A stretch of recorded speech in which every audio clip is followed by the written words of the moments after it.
एक डायरी, एक दोस्त और एक दर्द।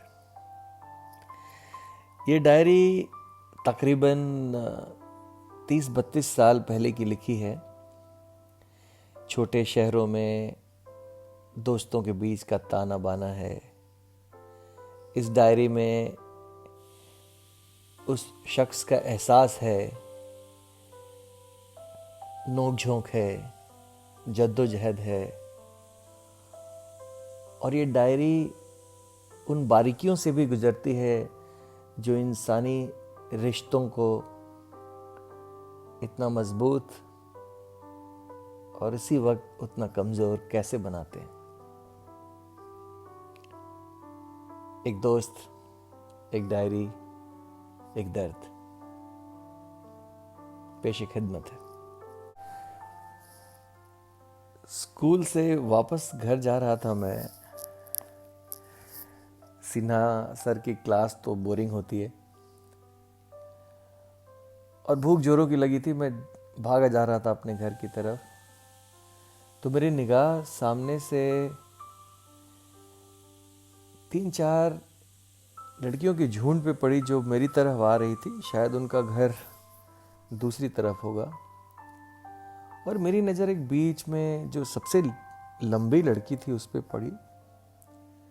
मुस्कुराता हुआ चेहरा मुझे अच्छा लगा। शायद उनकी क्लास और उनका स्कूल दिलचस्प होगा। शायद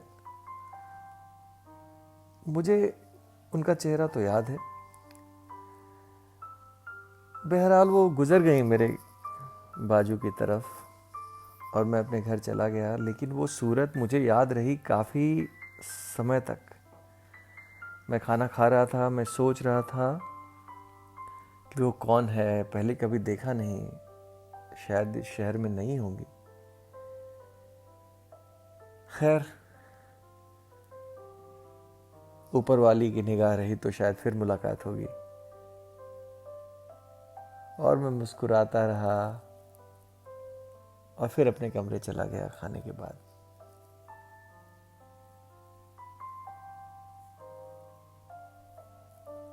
सुबह मैं स्कूल में हूँ। फिर भी मुझे उसी सूरत का ख्याल है कि स्कूल से छुट्टी कब मिलेगी और मैं उस रास्ते पे उसका इंतज़ार करूँगा। पांडे सर की आखिरी क्लास थी उस दिन और इतिहास की क्लास थी और मैं अपना वर्तमान सोच रहा था कि कब ये क्लास ख़त्म हो और कब मैं भाग के रास्ते पे उसका इंतज़ार करूं।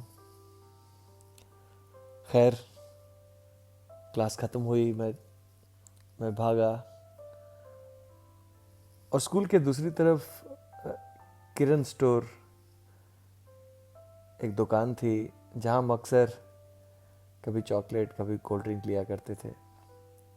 मैं वहीं टिक के उसका इंतज़ार कर रहा था। और जब गर्ल्स स्कूल की छुट्टी होती है तो लड़कियों का झुंड एक तरफ से आता है। हर एक झुंड में मैं वो चेहरा तलाश कर रहा था जो मुझे कल से याद है। और अब मुझे ऐसा दिख रहा था कि सिर्फ 2-3 कतारें रह गई है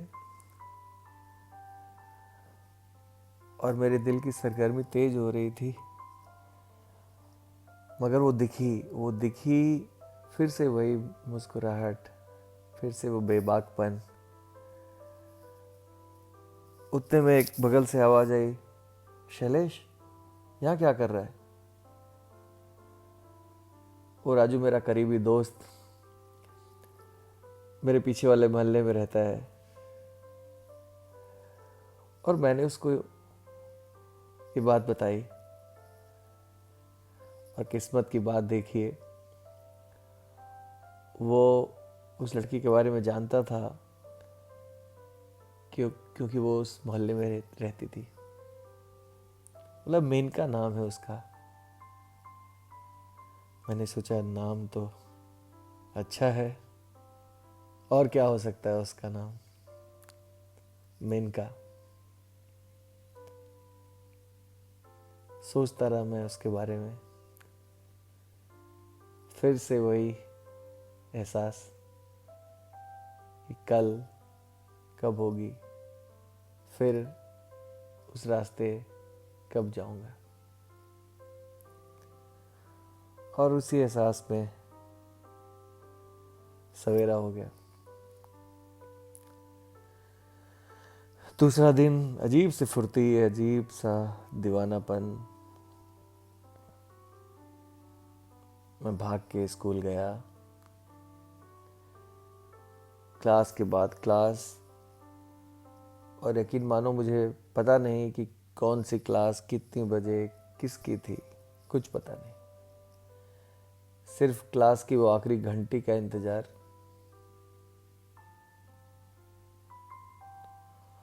और आज इतनी हिम्मत थी कि नहीं, मैं आज उनको देखूंगा, उनसे बातें करूंगा। और छोटे शहरों में ये आसान नहीं होता है। मैं अपने आप को दिलासा दे रहा था। फिर से वही किरण स्टोर और हाथ में थम्स अप की बोतल और वही इंतज़ार। इस बार मैं उनके साथ साथ चल रहा था। मैं सड़क के बाईं तरफ और उनका झुंड सड़क के दाईं तरफ। और एक नज़र उनकी भी मेरे ऊपर पड़ी और उनको ये एहसास हुआ कि ये लड़का मुझे 2-3 दिनों से देख रहा है।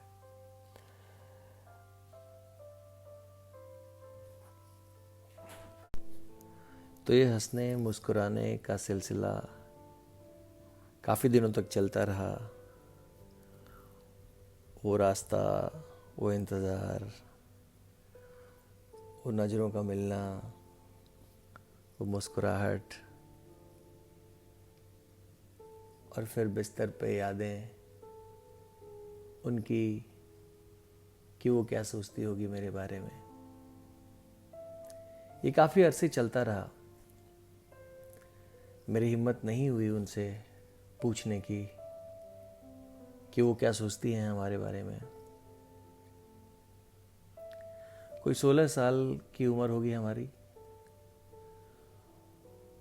और ये कोई वक्त भी नहीं होता कि आप अपनी ज़िंदगी के बड़े फैसले लें। और ये सिलसिला मंदिरों में, मेलों में, सिनेमा हॉल में, रास्तों पे साल दर साल चलता रहा। और 10वीं का इम्तिहान हुआ। और इम्तिहान सर होने की वजह से घर से निकलना कुछ कम सा हो गया। और उस दौरान स्कूल की छुट्टियां होती है तो आप स्कूल नहीं जाते हो, तो रास्तों पे मिलना, मुस्कुराना, वो सिलसिला थम गया शायद। और वो इम्तिहान के बाद जो छुट्टियां होती है तो मैं राजू के घर पहुंचा कि राजू, मेनका कहाँ रहती है? तुम बता रहे थे कि वो तुम्हारे मोहल्ले में रहती है कहीं, उस बरगद के पेड़ के पीछे तुम बता रहे थे। राजू ने मुझे देखा और एक गमगीनियत थी उसके चेहरे पे कि ये सिरफिरा क्या बोल रहा है। मैंने पूछा, राजू तुम जवाब क्यों नहीं दे रहे? राजू ने कहा, तुम्हें पता नहीं है? शैलेश ने कहा, क्या पता नहीं है राजू, बताओ। फिर राजू ने कहा, बैठो। मेनका के पिताजी अस्पताल के कर्मचारी थे और उनकी ड्यूटी राजधनवार के गांव में थी। और एक शाम वो अपने घर के लिए बस से लौट रहे थे और उस बस का एक्सीडेंट हो गया। और मेनका के फादर उसमें चल बसे। और वो घर के बड़े थे और अकेले कमाने वाले थे, तो उनके परिवार वालों ने ये फैसला लिया कि वो अपने गांव जाके रहेंगे। फिर राजू ने कहा चलो मैं तुम्हें उसका घर दिखा देता हूँ। फिर शैलेश ने कहा अगर वो चली गई है तो वो घर देख के क्या फ़ायदा। और मैं वो बातचीत बीच में ही छोड़ के एक भरे मन से अपने घर की तरफ चल पड़ा। और यूं मैं उसी रास्ते से वापस अपने घर की तरफ चल रहा था तो मुझे वो सारी बातें, उसके चेहरे की मुस्कान, किरण स्टोर के सामने वो जगह जहाँ पे मैं उसका इंतज़ार करता था, सब कुछ याद आ रहा था। और एक अफसोस, एक दर्द कि अगर मैं उससे बात कर लेता और उसके दिल में जो बात है मुझे पता चल जाती तो क्या सुकून होता। मगर दिल के किसी कोने में एक एहसास था कि वो भी ज़रूर मुझे पसंद करती होगी।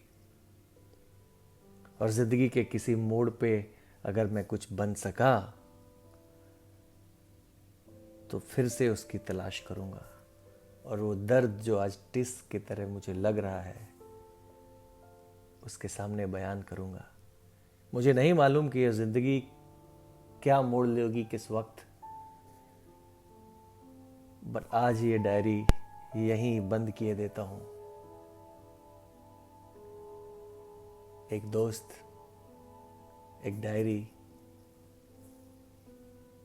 और एक दर्द।